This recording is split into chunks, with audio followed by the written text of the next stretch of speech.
देखिए ये है पाइथागोरस प्रमेय, एनसीईआरटी में इसको कहा जाता है 6.8 प्रमेय, ठीक ना। तो ये कहता है, एग्जाम में पूछा जाता है कि सिद्ध करें कि एक समकोण त्रिभुज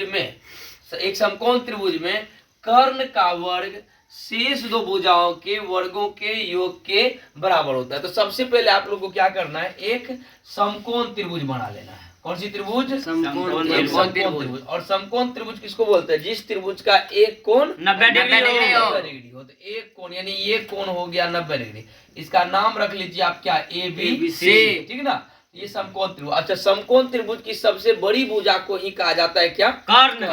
तो ये हो गया आपको सबसे बड़ी भुजा और इसका नाम हो गया क्या? कर्ण। तो यहाँ पे सबसे पहले क्या करते हैं, मान लेते हैं, माना कि ए यानी त्रिभुज ए बी सी एक क्या है जी? समकोण त्रिभुज है, जिसमें अब समकोण जब ये कह दिया तो एक कोण क्लियर हो गया कि इसका 90 डिग्री ही होगा। तो कोण बी बराबर क्या हो गया? 90 डिग्री, ठीक ना है।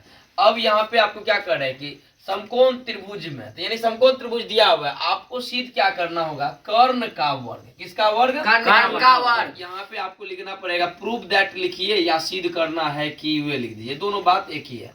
तो कर्ण इसमें क्या है बोलिए? AC।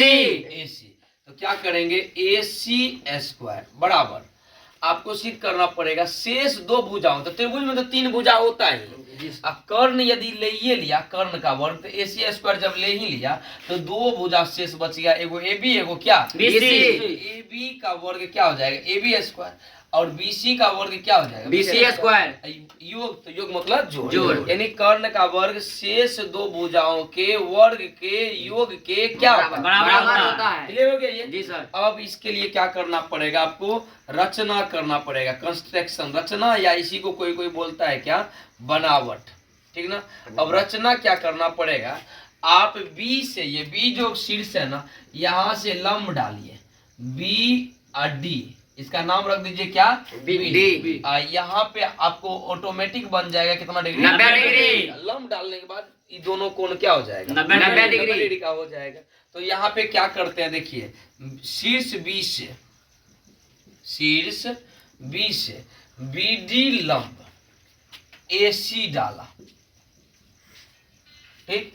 BD लंब हमने क्या डाल दिया? AC डाल दिया। अब यहाँ पे क्या करना पड़ेगा, प्रमाण जिनको अपना लोग बोलते हैं क्या, प्रूफ। अब प्रमाण में क्या हो जाएगी, देखिए प्रमाण में अब इस आकृति में आपको 3 त्रिभुज बना हुआ है।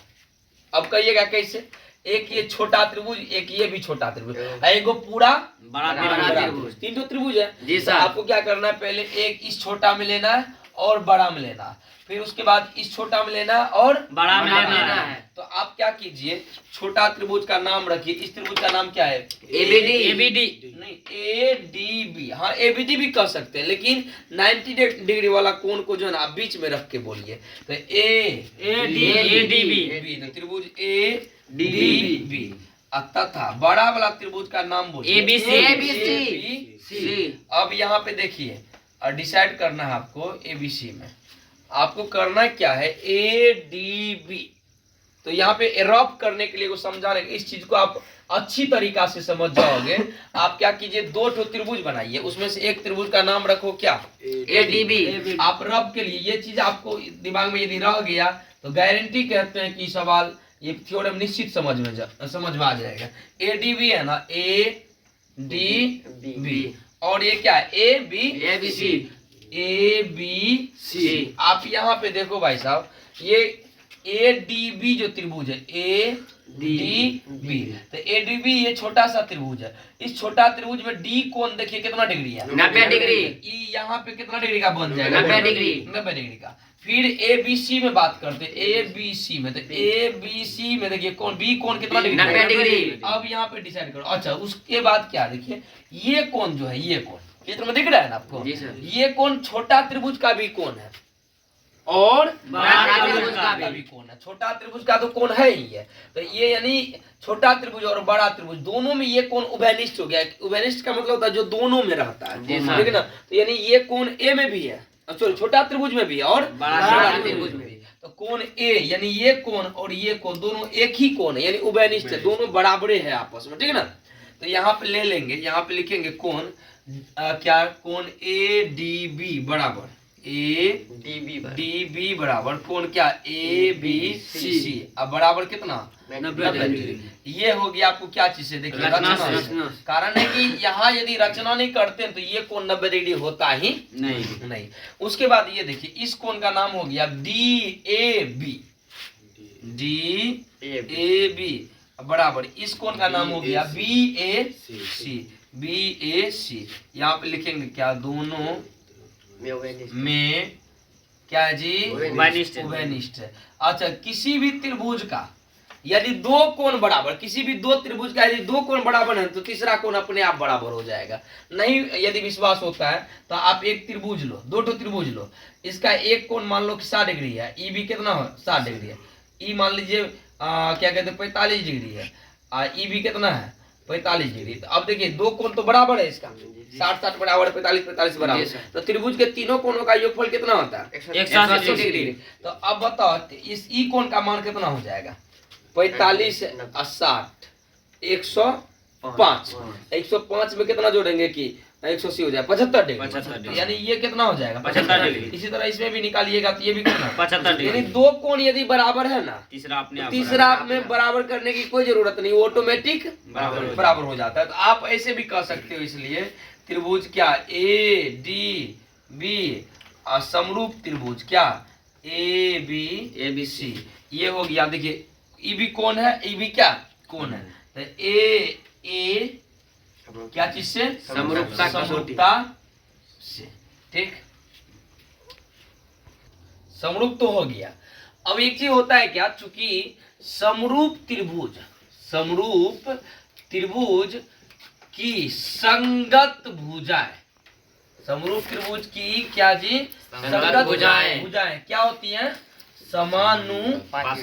समानुपाती होती है। समरूप त्रिभुज की संगत भुजाएं समानुपाती होती है। अब समानुपाती का मतलब हुआ दोनों त्रिभुज की भुजाएं का अनुपात समान होता है।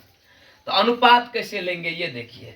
अच्छा एक चीज बताइए, ये कोण जो है ना ये 90 डिग्री है और ये भी कोण कितना डिग्री है 90 डिग्री। रफ देखिए, रफ समझ जाओगे ना तो ऑटोमेटिक इसमें कोई प्रॉब्लम नहीं है आपको तब। तो ये कोण भी 90 डिग्री, ये भी कोण कितना 90 डिग्री। तो अब देखिए इस कोण के सामने वाली भुजा का बोलिए क्या नाम है, AB। अब देखिए ये कोण इसके बराबर है ना, तो इस कोण के सामने की भुजा बताओ AB बटा क्या हो जाएगा AC। कोई दिक्कत? अच्छा उसके बाद क्या कीजिए, ये ए कोण के सामने का भुजा बोलिए क्या है, इसका नाम क्या होगा BD या क्या DB, यानी कि BD अब बटा इस कोण के सामने का ये है, तो ये कोण इसके बराबर ना है जी, दोनों तो ये तो बराबर तो है ही। इसके सामने का ये भुजा, तो इस भुजा का नाम क्या है बोलिए BD बटा क्या हो गया BC बराबर।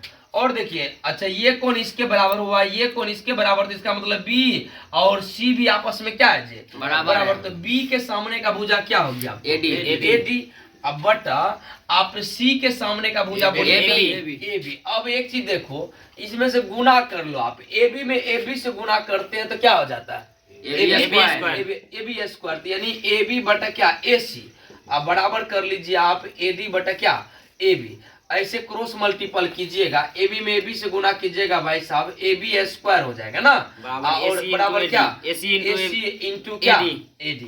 इसको आप समीकरण क्या मान लो फर्स्ट, ठीक है ना। अब इसको मिटा देते हैं। देखिए ठीक इस तरह तो हमने समीकरण फर्स्ट निकाल लिया। अभी इस त्रिभुज और बड़ा वाला त्रिभुज में लिए थे ADB और ABC में लिया था। इसी तरह से क्या करना आपको BDC में लेना है, ठीक है ना। अब BDC यानी दो त्रिभुज और बना लेना है आपको, एक का नाम रखना है BDC और एक का नाम रख देना है आपको क्या ABC। तो देखिए त्रिभुज ABC का B कोण कितना डिग्री है 90 डिग्री, और BDC का D कोण कितना डिग्री 90 डिग्री, ठीक है ना। उसके बाद देखिएगा ये कोण जो है ये C वाला जो कोण है, तो बड़ा त्रिभुज का भी ये कोण है और इस छोटा त्रिभुज का भी कोण है। तो यानी ये C और ये सी दोनों आपस में क्या है, समान है, समान, यानी दोनों में उभय निष्ठ चाहिए। तो इसका मतलब है कि ये कोण 90 डिग्री, ये भी 90 डिग्री, ये भी दोनों कोण बराबर है। तो इसका मतलब ये दोनों भी क्या होगा, अभी हमने एग्जांपल भी दिया था आप दोनों को, यदि दो त्रिभुज का दो कोण बराबर होगा तो तीसरा कोण को बराबर करने की कोई जरूरत नहीं, वो बराबर होगा ही, ठीक है ना। तो अब यहाँ पे क्या करेंगे फिर, या इसी प्रकार से डायरेक्ट लिख दीजिए, इसी प्रकार से। तो त्रिभुज देखिए, इस त्रिभुज का नाम क्या हो गया, BDC, BDC। और समरूप त्रिभुज क्या दे दीजिए, ABC। डायरेक्ट नहीं तो वो जितना समरूप करना पड़ा ना इसमें, इन दोनों में, वही काम आपको इसमें भी करना पड़ेगा। तो यदि आप तुरंत निकलना चाहते हैं काम करके तो आप निकल जाइए। तो त्रिभुज BDC और समरूप त्रिभुज ABC, ये भी हो जाएगा AAA समरूपता से, सेम वही काम हो गया, ठीक है ना। अब यहाँ पे क्या वही बात होगा, चूंकि समरूप त्रिभुज की समरूप क्या जी, संगत भुजाएं की संगत भुजाएं, बोलिए समानुपाती होती है, संगत भुजाएं समानुपाती होती है, सॉरी हाँ, समानुपाती होती है। तो अब क्या करना है यहाँ पे देखिए, इस D के सामने का भुजा का नाम क्या है, BC। और ये B के बराबर है, B के सामने का क्या, AC बराबर हो जाएगा। इस B के सामने का भुजा बोलिए DC, या इसको आप बोल सकते हैं CD। A के सामने का बोलिए BC, यही ना। अच्छा, इस C के सामने का बोलिए क्या, BD। बट इस C के सामने AB, ठीक है ना। अब क्या करना है इस पे देखिए, BC को गुना करेंगे तो BC स्क्वायर हो जाएगा। तो ये दोनों को ले लीजिए आप लोग, BC बटा क्या, AC बराबर CD बटा BC। इम्प्लाइज दैट आप इसको क्रॉस मल्टीपल भी कर सकते हैं। क्रॉस मल्टीपल कीजिएगा, BC में BC से गुना करेंगे क्या, BC square. Implies that BC square equal to CD। इसको मान लो आप लोग क्या, समीकरण सेकंड, ठीक है ना। देखिए यहाँ पे BC square equal to AC into CD, ये समीकरण सेकंड तो निकल गया। अब क्या करना है, ये समीकरण फर्स्ट जो हमको पहले वाला था, AB square equal to AC into AD, और सेकंड वाला BC square equal to AC into AD, दोनों को क्या करो, ऐड कर दो, ठीक है ना। तो यहाँ पे लिखेंगे क्या, समीकरण बोलिए आप लोग, समीकरण फर्स्ट प्लस सेकंड से, यानी दोनों समीकरण को जोड़ने पर। तो पहला समीकरण बोलिए क्या है, AB स्क्वायर इक्वल, जोड़ने के लिए क्या करेंगे, इस समीकरण का LHS और इस समीकरण के LHS, लेफ्ट हैंड साइड दोनों को जोड़ देंगे, और RHS को भी एक साथ जोड़ देंगे। तो AB स्क्वायर में क्या जुड़ जाएगा, BC स्क्वायर, ठीक ना। और इसका देखिए क्या होगा, RHS क्या है, AC इंटू AD इंटू क्या, AD। अब प्लस इसका RHS AC into CD into क्या, CD। अब क्या करना है भाई साहब, AB स्क्वायर प्लस क्या, BC स्क्वायर बराबर AC देखिए दोनों में कॉमन आ रहा है AC ले लेंगे, इंटू इधर देखो क्या बच गया, AD अब प्लस क्या, CD। अब यहाँ पे क्या हो जाएगी, implies that AB square plus BC square बराबर AC इंटू AD, और CD को जोड़ दीजिए। AD देखिए ये हुआ, ये, और CD देखिए ये हुआ, AD और CD, AD ये हुआ AD, और ये हो गया CD। ये दोनों को जोड़िएगा तो पूरा हो जाएगा, क्या हो जाएगा, ये AC। AD और CD का नाम हो जाएगा आपको क्या, AC। Implies that AB square plus BC square, AC में AC से गुना कर देंगे AC स्क्वायर। यही था आपको क्या करना, प्रूव करना। इनको ये क्वेश्चन इंपॉर्टेंट आपके एग्जाम के लिए भी, इन पे विशेष ध्यान दीजिए।